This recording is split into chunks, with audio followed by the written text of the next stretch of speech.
नमस्कार। प्रादेशिक समाचार के साथ मैं पूनम किरकेट्टा। पहले मुख्य समाचार। प्रवर्तन निदेशालय ईडी ने राजस्व पदाधिकारी भानु प्रताप प्रसाद के खिलाफ प्राथमिकी दर्ज करने की राज्य सरकार से की अनुशंसा। मुख्य सचिव सुखदेव सिंह सभी जिलों के उपायुक्तों के साथ 11 मई को बालू घाटों की नीलामी और विकास योजनाओं की करेंगे समीक्षा। देश भर के 499 शहरों में और भारत के बाहर 14 शहरों में कल राष्ट्रीय पात्रता प्रवेश परीक्षा नीट का आयोजन।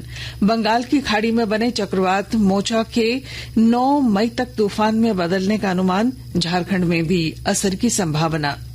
और हॉकी इंडिया राष्ट्रीय सब जूनियर महिला हॉकी चैंपियनशिप में झारखंड की महिला टीम ने उत्तराखंड की टीम को 4-0 से किया पराजित। और अब समाचार विस्तार से। प्रवर्तन निदेशालय ईडी ने राज्य सरकार को पत्र लिखकर राजस्व पदाधिकारी भानु प्रताप प्रसाद के खिलाफ एफआईआर दर्ज करने की अनुशंसा की है। भानु प्रताप वह हल्का कर्मचारी हैं जिसके घर से जमीन घोटाले में हुई छापेमारी के दौरान हजारों सरकारी दस्तावेज और 17 रजिस्टर तथा नकद रुपए बरामद हुए थे।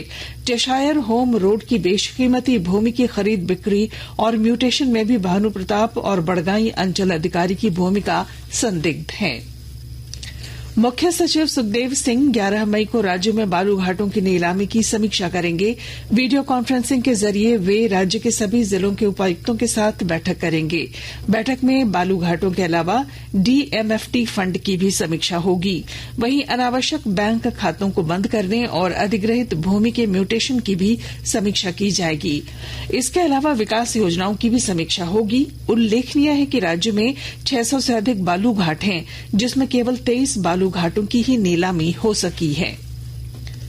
अंडर ग्रेजुएट मेडिकल पाठ्यक्रमों में प्रवेश के लिए कल देश भर के 499 शहरों में राष्ट्रीय पात्रता प्रवेश परीक्षा नीट आयोजित की जाएगी।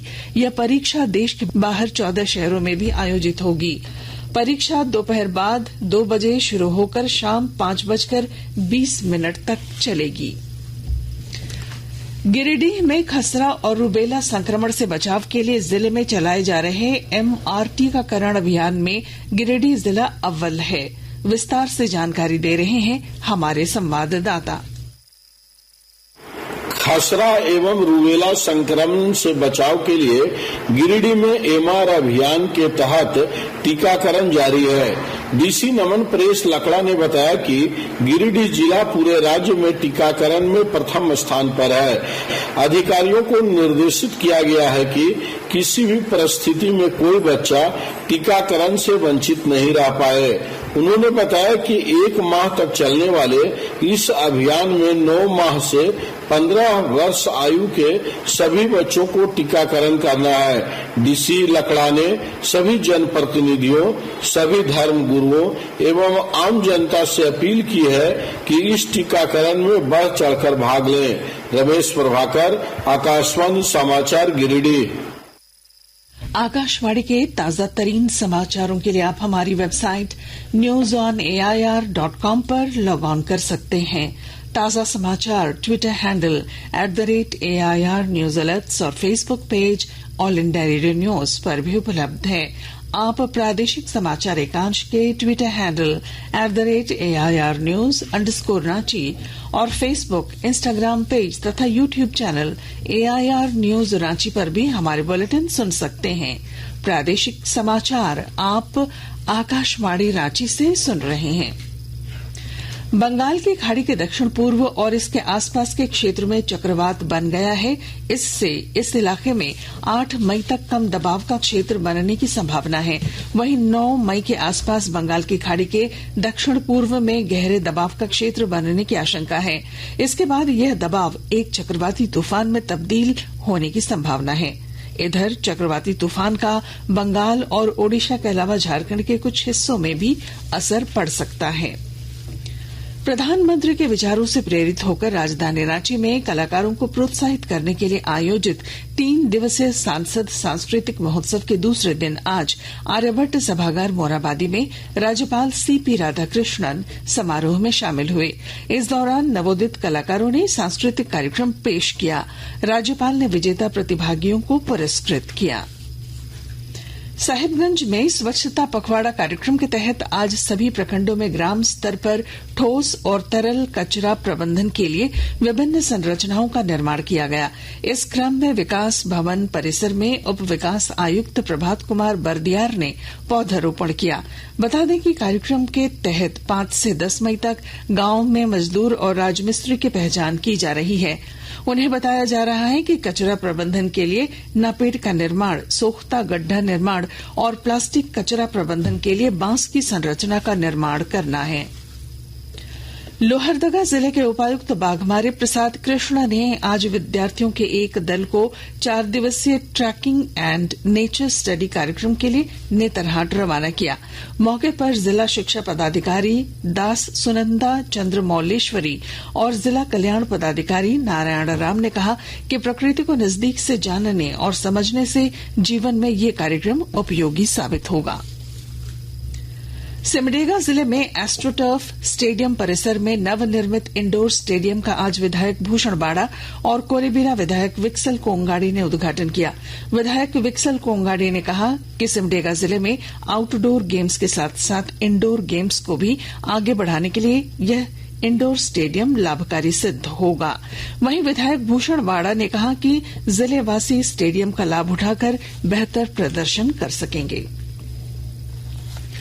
सरायकेला खरसावां जिले के कुचाई थाना क्षेत्र में सीआरपीएफ कैंप के पास कल रात झारखंड होमगार्ड की 35 वर्षीय कांस्टेबल नम्रता सामड़ की गोली मारकर हत्या कर दी गई। पुलिस मामले की जांच कर रही है। दुमका में न्याय आपके द्वार कार्यक्रम के तहत चलंत लोक अदालत वाहन को प्रधान जिला एवं सत्र न्यायाधीश अनिल मिश्रा ने आज हरी झंडी दिखाकर रवाना किया। यह वाहन पूरे महीने जिले भर के विभिन्न प्रखंडों, पंचायतों तथा गांवों में पहुंचकर लोगों को लाभान्वित करने का प्रयास करेगा। लोगों को विधिक जागरूकता कार्यक्रम के माध्यम से मुफ्त कानूनी सेवा की जानकारी दी जाएगी। इसके अलावा कल्याणकारी योजनाओं का लाभ उठाने के लिए लोगों को जागरूक करेगी। रामगढ़ थाना क्षेत्र के कोठार में आज एक सड़क दुर्घटना में मोटरसाइकिल सवार 2 लोगों की घटनास्थल पर ही मौत हो गई। जानकारी के अनुसार रांची की ओर से हजारीबाग जा रहे एक ट्रेलर ने विपरीत दिशा से आ रही मोटरसाइकिल को अपनी चपेट में ले लिया था। गढ़वा के रमकंडा थाना क्षेत्र के शिशवा गांव की आदिम जनजाति महिला के साथ सामूहिक दुष्कर्म के सभी 6 आरोपियों को रमकंडा पुलिस ने गिरफ्तार कर लिया है। ओलची की लिपि में पाठ्य पुस्तकें छपवाने, संताली अकादमी का गठन करने, संताली शिक्षकों की बहाली और संताली को झारखंड की राजभाषा का दर्जा देने की मांग को लेकर माझी परगना महाल आदिवासी संगठन ने पूर्वी सिंहभूम उपायुक्त कार्यालय में ज्ञापन सौंपा। हजारीबाग के भूमि संरक्षण पदाधिकारी अंकेश तिर्की का कल निधन हो गया।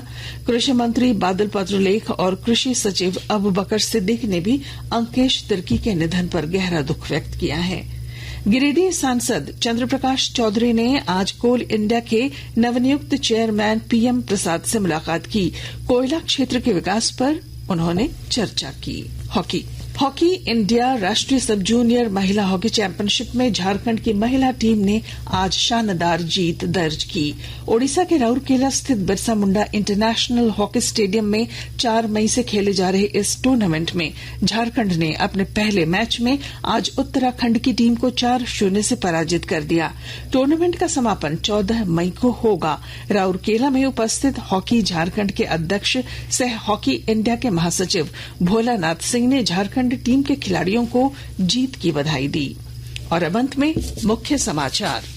प्रवर्तन निदेशालय ईडी ने राजस्व पदाधिकारी भानु प्रताप प्रसाद के खिलाफ प्राथमिकी दर्ज करने की राज्य सरकार से की अनुशंसा। मुख्य सचिव सुखदेव सिंह सभी जिलों के उपायुक्तों के साथ 11 मई को बालू घाटों की नीलामी और विकास योजनाओं की करेंगे समीक्षा। देश भर के 499 शहरों में और भारत के बाहर 14 शहरों में कल राष्ट्रीय पात्रता प्रवेश परीक्षा नीट का आयोजन। बंगाल की खाड़ी में बने चक्रवात मोचा के 9 मई तक तूफान में बदलने का अनुमान, झारखंड में भी असर की संभावना। और हॉकी इंडिया राष्ट्रीय सब जूनियर महिला हॉकी चैंपियनशिप में झारखंड की महिला टीम ने उत्तराखंड की टीम को 4-0 से हराया। और इसके साथ ही आकाशवाणी रांची से प्रादेशिक समाचार का ये बुलेटिन समाप्त हुआ। नमस्कार।